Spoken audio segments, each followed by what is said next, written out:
Alors, le thème du jour, c'est le faux pasteur vous empêche de méditer les Écritures. C'est tiré de mon livre Comment reconnaître un faux pasteur. Alors, il faut d'abord constater qu'il y a une diversité de compréhension de la Bible. Il y a celle des catholiques, celle des coptes, celle des orthodoxes, celle des protestants. Protestants qui eux-mêmes sont en fait un conglomérat de plusieurs groupes. Et chaque jour, un nouveau groupe de protestants apparaît. Certains guides de ces différentes confessions, catholicisme, orthodoxe, copte, protestant, se disent inspirés par le même Saint-Esprit, qui serait alors, dans ce cas, un esprit de confusion. En vérité, les désaccords sur la compréhension de la Bible ne sont pas récents. Dès les débuts du christianisme, les dirigeants n'étaient pas d'accord sur ce qu'il fallait croire.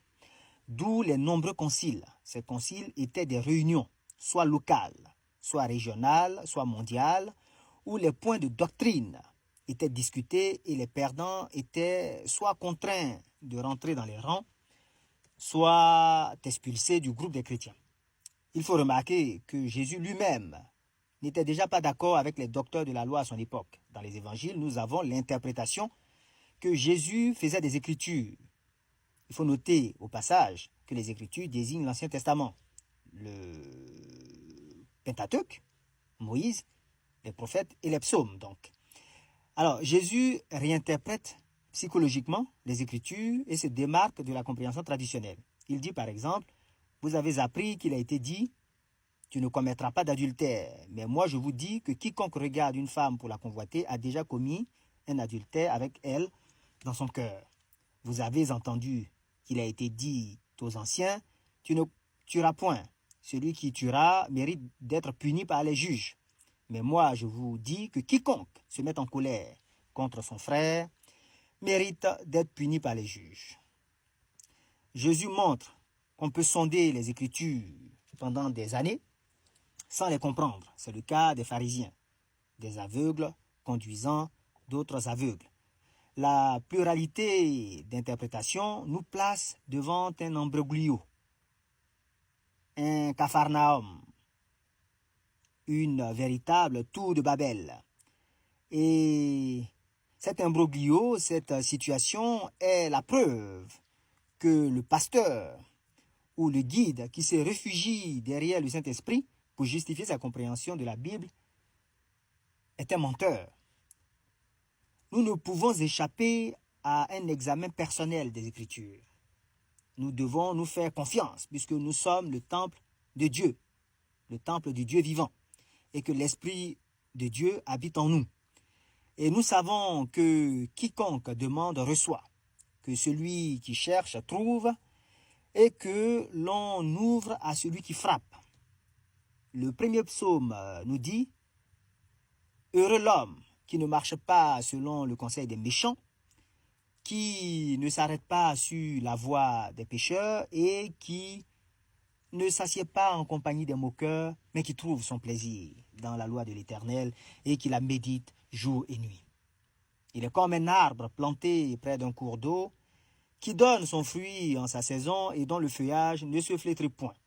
Tout ce qu'il fait lui réussit. L'homme qui réussit, c'est l'homme qui médite la loi de l'Éternel jour et nuit. Nous avons ici l'instruction et son fruit. Le mot méditer dans ce verset signifie premièrement murmurer. Il signifie aussi pondérer, c'est-à-dire réfléchir. Le livre de Josué évoque la même idée. Voici une partie de ce qui est dit à Josué au seuil de la terre promise. Que ce livre de la loi ne s'éloigne point de ta bouche, médite-le jour et nuit, pour agir fidèlement selon tout ce qui y est écrit, car c'est alors que tu auras du succès dans tes entreprises, c'est alors que tu réussiras. Le mot méditer dans ce verset est le même que celui du premier psaume. Dans le psaume 119, l'auteur dit « Oh, comme j'aime ta loi ». je la médite tout le long du jour. Le mot méditer ici signifie premièrement réfléchir. Les Écritures nous invitent à appliquer une technique psychologique qui est la répétition. Ce qui est fait encore et encore devient automatique, puis inconscient. C'est ainsi que la parole se fait chair.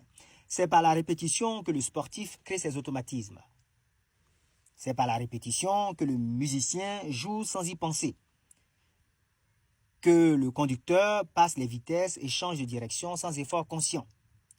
C'est alors que vous pourrez dire « Je prends plaisir à faire ce qui te plaît, ô Dieu, oui, ta loi est dans mes entrailles. » La répétition crée un sillon profond dans vos entrailles, dans votre cœur, dans votre être profond, c'est-à-dire dans votre subconscient. Réfléchir, penser, pondérer permettent aux scientifiques de trouver la solution à tout problème. Réfléchir intensément sur un sujet et passer à autre chose permet à notre subconscient de résoudre ce problème. C'est ainsi que vous aurez l'éclaircissement des versets obscurs et difficiles. Répéter, réfléchir permettent de connaître la loi et savoir quel comportement adopter. Lorsque Jésus est amené dans le désert pour y être tenté, il répond à chaque tentation par une parole des Écritures. Il équilibre une parole par une autre, ou il contre une tentation par une parole des Écritures. Pour ce faire, il doit connaître par cœur et sans hésitation la loi. En tant que citoyen d'un État, nous devons connaître la Constitution, nos droits et nos devoirs. Si nous sommes employés d'une entreprise ou élèves ou étudiants d'un établissement, nous sommes censés connaître le règlement intérieur. Adeptes d'un jeu, nous devons en connaître les règles. Utilisateurs d'un appareil, nous devons maîtriser le manuel du fabricant afin de tirer tout le potentiel de l'appareil. C'est le même principe qui s'applique dans tous les cas. De même, le jeu de la vie exige de nous de connaître les lois de l'esprit telles que exposées dans les Écritures. La méditation doit être soutenue, comme dans toute discipline. C'est ce qui est évoqué quand il est dit qu'il médite jour et nuit, qu'il médite tout le long du jour. Cet aspect est renforcé dans Deutéronome 6, quand l'auteur dit « Et ces commandements seront dans ton cœur, tu les inculqueras à tes enfants, et tu en parleras quand tu seras dans ta maison, quand tu iras en voyage, quand tu te coucheras et quand tu te lèveras. Tu les liras comme un signe sur tes mains, et ils seront comme des frontaux entre tes yeux. Tu les écriras sur les poteaux de ta maison et sur tes portes. » C'est cette même technique qu'emploient les grands champions qui pratiquent leur art à toute occasion, à l'entraînement, en vacances, dans leurs rêves, partout et en tout temps que l'occasion le permet. Le livre de Job dit que Dieu parle à l'homme de diverses manières. En effet, la réponse à nos méditations peut nous venir par l'esprit qui est en nous, comme la voix que Moïse entendit au buisson ardent, ou par un rêve, par une rencontre physique, comme l'intendant de la reine d'Éthiopie, qui rencontra Philippe dans le livre des Actes, par une lecture, par un audio, par une vidéo. Lorsque nous aurons appliqué ces instructions, nous pourrons alors dire « Tes commandements me rendent plus sage que mes ennemis, car je les ai toujours avec moi. Je suis plus instruit que tous mes maîtres, car tes préceptes sont l'objet de ma méditation. J'ai plus d'intelligence que les anciens, car j'observe tes ordonnances. » Psaume 119.